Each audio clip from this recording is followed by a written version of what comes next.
No sábado eu publiquei um vídeo aqui falando sobre a solicitação, o pedido ou a ordem que Olavo de Carvalho deu para os seus alunos que estão no governo que abandonassem o barco, que deixassem o governo porque ele estava sendo ocupado e dominado por pústulas. Naquele momento, a impressão que dava é que era um recuo estratégico do Olavo, que ele sentia ou pressentia que os olavistas passariam a ser perseguidos pelo governo por brigas internas, ideológicas, principalmente, e que seria um recuo de um general que percebe que aquele campo de batalha ali está perdido. Mas uma hora depois que eu publiquei esse vídeo, surgiram novas notícias e parece que o negócio não era bem assim, não. Parece que é o contrário, na verdade. Os olavistas estão sendo enxotados do governo, estão sendo chutados para fora, estão sendo escorraçados, com a vassoura empurrando para fora esse pessoal aí. Então o que o Olavo de Carvalho fez foi mais ou menos como aquele cara que vai levar um fora da namorada, sabe que vai levar um fora, e se antecipa e diz, olha, eu não quero mais você. Foi uma manobra para fingir que ele está dominando o discurso, sendo que na verdade o que se viu foi o contrário. Os olavistas, os olavetes, indicados pelo Olavo de Carvalho, estão sendo escorraçados do MEC. Porque a briga nesse momento, um dos frontes é no MEC, é no Ministério da Educação, que tem um ministro, que é o Beleza, que foi indicado pelo Olavo de Carvalho. Eu vou explicar com vocês mais detalhes do que está acontecendo. Tem 3 frentes ali no MEC, ou tinha pelo menos. Uma delas é o do Beleza, a turma dele, que está sendo orientada em parte por militares. Você tinha a ala dos olavistas, indicados pelo Olavo, alunos do Olavo, ex-alunos do Olavo, e outra ala que é a ala técnica, que é a ala dos servidores públicos que estão ali há muito tempo. Então, assim, 3 alas em confronto, principalmente por causa da forte orientação ideológica dos alunos do Olavo de Carvalho, dos olavistas, que são malucos, que são insanos, que vivem no mundo de guerra cultural, que vivem no mundo de cruzadas dos cristãos contra os ateus, contra os muçulmanos. Então, assim, é um mundo psicodélico, criado pelo Olavo de Carvalho, alimentado pelo guru deles. O que houve foi uma reação natural de profissionais de carreira, técnicos, e que estão lá independentemente do governo que estiver lá. Uma coisa que você entender, gente, eu mencionei isso num outro vídeo também, já falando sobre esse assunto. Eu citei o caso dos Estados Unidos, quando o Trump foi eleito, aquilo que se chama Deep State, né, que é o aparato burocrático do país, se ergueu como reação aos desmandos do Trump. E a minha dúvida é se isso ocorreria no Brasil também. Se haveria um aparato burocrático, um establishment, que seguraria as pontas. E parece que isso está ocorrendo, talvez de maneira um pouco tímida, talvez um pouco discreta, talvez um pouco amedrontada, mas você tem visto uma reação de fato do establishment aos desmandos do Bolsonaro e da sua turma. E dos olavistas, principalmente, né? Porque é a ala mais maluca. Então o que acontece? Um cara faz um concurso público e ele vai ficar décadas trabalhando para o governo. Décadas. Ele vai ver passar 5, 6 governos ali diferentes. Então as pessoas fazem o trabalho dela apesar do governo. Elas vão lá e fazem o que elas têm que fazer. E eu já fui estagiário da prefeitura no Paraná, e você vê lá que as pessoas não estão nem aí se o prefeito é fulano ou se é cicrano. Eles vão lá e fazem o trabalho deles. Porque é o que eles fazem, é o trabalho burocrático deles. Eles vão lá e aplicam as políticas públicas, algumas ditadas pelo governo atual, outras que são continuação de políticas anteriores, e vão lá e fazem o que tem que fazer. No MEC você vai encontrar um grupo, que é o grupo técnico, que está lá há muito tempo também, que já está na gestão da Dilma, provavelmente, que já está na gestão do Temer, que vão continuar fazendo o que já faziam antes, porque são as práticas estabelecidas já. E daí você pega um grupo de novatos, pessoas sem qualificação muitas vezes, pessoas sem nenhum tipo de experiência administrativa, governamental, e vem com ideias malucas lá, é evidente que o grupo técnico, o grupo dos servidores públicos que vão continuar lá depois que esses malucos saírem, não querem mudar as práticas, nem os princípios, nem o que eles fazem. Porque já é o que eles fazem há muito tempo. Então me parecia um pouco inevitável que haveria esse atrito, embora eu não soubesse qual a extensão disso. Aparentemente o grupo técnico dos militares está vencendo essa batalha, no caso do MEC particularmente, porque você viu ali que eles foram escorraçados. Eu vou ler aqui algumas postagens do Silvio Grimaldi, que era o assessor especial do Beleza, é um olavista. E ele pediu exoneração também. Quando começou esse expurgo, essa expulsão dos olavistas, esse remanejamento dos olavistas para cargos de menos importância, ele se pronunciou no Facebook e disse o seguinte, aqui olha, isso aqui é do dia 8 de março, no dia que eu publiquei meu vídeo. O expurgo de alunos do Olavo de Carvalho do MEC é a maior traição dentro do governo Bolsonaro que já se viu até agora.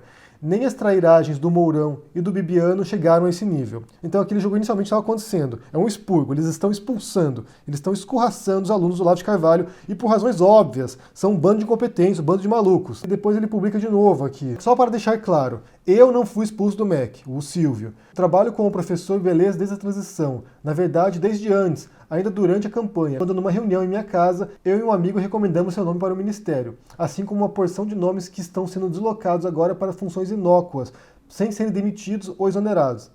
Durante o carnaval, estando fora de Brasília, fui avisado por telefone de que eu perderia minhas funções no gabinete e seria transferido para a CAPES, onde deveria enxugar gelo e fazer guerra cultural. Aqui você vê, aqui, ó, entre aspas aqui, fazer guerra cultural. Ou seja, eles estão usando o governo agora, os olavistas, os bolsonaristas, estão usando o governo para uma guerra cultural, como eu disse, essa guerra, essa cruzada moral aí contra os inimigos da cristandade, de volta à Idade Média.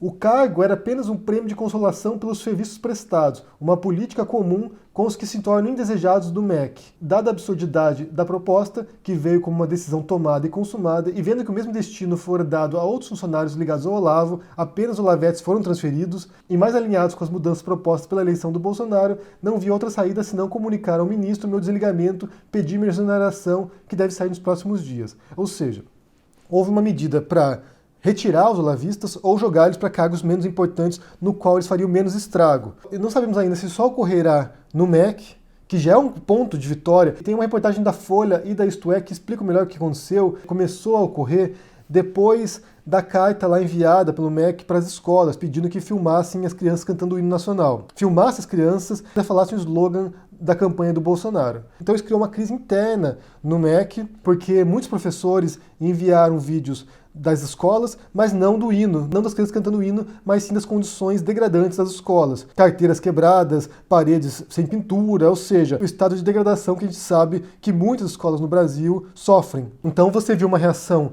dos professores em sala de aula que estão sendo perseguidos, gente. Eu tenho falado com muitos professores contam seus relatos pra gente também. Os professores estão sendo perseguidos em sala de aula por causa dessa luta ideológica, dessa guerra cultural que o Silvio Grimaldo fala aqui. E o Olavo de Carvalho e os olavistas, isso inclui Nando Moura, isso inclui Bernardo Kister, isso inclui outras pessoas também que usam a internet para isso, estimulam essa depreciação dos professores. Você tem lá o Olavo de Carvalho que se autoproclama filósofo, se autoproclama professor, que não é professor de nada, no final das contas, e essas pessoas querem destruir a reputação dos professores. Eles querem usar o MEC para destruir o que são os professores, a carreira dos professores, aquilo que eles dizem, destruir a credibilidade dessas pessoas. Então o que a gente está vendo é uma reação do establishment, é uma reação dos servidores públicos que continuarão ali depois que o Bolsonaro cair, depois que acabar esse governo, e que vão continuar fazendo o trabalho deles com dignidade, com competência, que eles podem fazer. Você tem um grupo ali que entra querendo fazer uma guerra cultural, como eles mesmos dizem, uma guerra ideológica,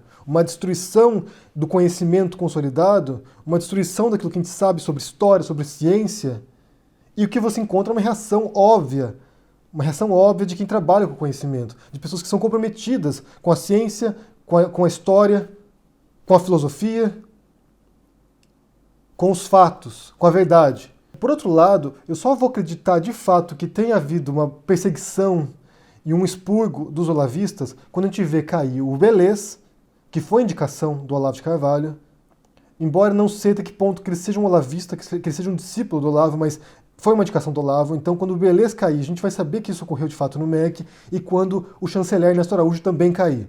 Porque é outro que está aparelhando lá o Itamaraty, é outro que está causando uma forte reação dentro do corpo diplomático, e eu quero voltar mais para falar sobre isso em algum momento específico, só sobre o Itamaraty e o estrago do chanceler, de novo, porque eu já tenho um vídeo sobre isso que eu já linkado aqui no vídeo, sobre o estrago do chanceler no Itamaraty, que também parte desse discurso de guerra cultural, que também parte desse discurso de uma guerra ideológica, e esse sim é olavista. Esse sim foi aluno do Olavo de Carvalho, esse sim encontrou com o Olavo de Carvalho na Virgínia, ou seja, isso é muito mais perigoso ainda do que o próprio Belez. E o que eu penso é que na medida que os militares forem tomando o controle da situação, que é o que indica que está ocorrendo também, isolando os filhos do Bolsonaro, que falam muita besteira na internet, isolando o Bolsonaro, que também fala muita besteira, que também comete muitos erros, isolando os olavistas, talvez a gente chegue a ver também a retirada, a derrubada desses olavistas de cargos importantes, que inclui o Ernesto Araújo e, nesse caso, o Belez, que é uma indicação do Olavo de Carvalho. Outro passo seria a retirada também da Damares, só que a Damares não é olavista, ela tem outra linha ideológica, outra origem. Mas na medida que a gente começa a ver esse governo avançando e esse expurgo dos malucos, essa retirada dos doidos, então aos poucos começa a surgir uma certa noção de normalidade. Mas isso só vai ocorrer se esses elementos forem isolados, de fato. Os olavistas, os radicais, os fanáticos, os malucos. E também os bolsonaristas linha dura, né? Como os filhos do Bolsonaro, que também mais causam estrago, mais atrapalham do que ajudam. Ou seja, para resumir, o Olavo de Carvalho não foi um general estratégico retirando as tropas, ele foi chutado, ele foi derrubado, ele foi escorraçado do governo. O que se torna ainda mais ridículo para o Olavo de Carvalho, porque ele acha que ele compreende muito bem o que é a política, e esse é o outro erro que você vê aqui. Pessoas que só conhecem a política na teoria, que é o caso do Olavo de Carvalho, que nunca ocupou nenhum cargo político também na vida, nunca trabalhou com política, só conhece na teoria o que é a política, e quando vão para o mundo real, daí você vê que o negócio é muito mais complicado. Inclusive, isso é um choque de muita gente que entra na política pela primeira vez, novatos que entram no parlamento, que chegam lá cheio de ideais, e quando vão participar dos debates lá, quando vão participar das propostas, percebem que o buraco é muito mais embaixo. Eles estão lidando com pessoas que estão há décadas fazendo jogo político, dos mais sujos que você pode imaginar, e eles chegam lá achando que vão fazer acontecer, que vão arrasar, e são devorados por esses chacais que estão lá. O que a gente está vendo agora é um confronto desse idealismo tosco do Olavo de Carvalho, desse mundo ideal dele, conspiratório, tudo bem, mas ideal, batendo de frente com a realidade. E a realidade é muito mais dura, é muito mais feia e é muito mais perigosa também. Uma coisa é você ficar especulando sobre os rumos do Brasil na sua cabana na Virgínia, outra coisa é o pessoal lá em Brasília tendo que enfrentar políticos de carreira que estão há muito tempo devorando os outros. Eu quero saber se vocês acompanharam essa história, os desdobramentos dessa história. O que vocês pensam sobre isso? Sobre essa expulsão dos olavistas aí? Se isso vai se espalhar, se a gente vai ver outros olavistas sendo perseguidos também, se isso vai chegar à derrubada do Ernesto Araújo, vai chegar à derrubada do Velez. O que você acha que vai acontecer? Deixa embaixo no comentário, deixa o joinha, assina o canal, ajude no apoio e a gente se vê por aí. Abraço e até mais. Tchau!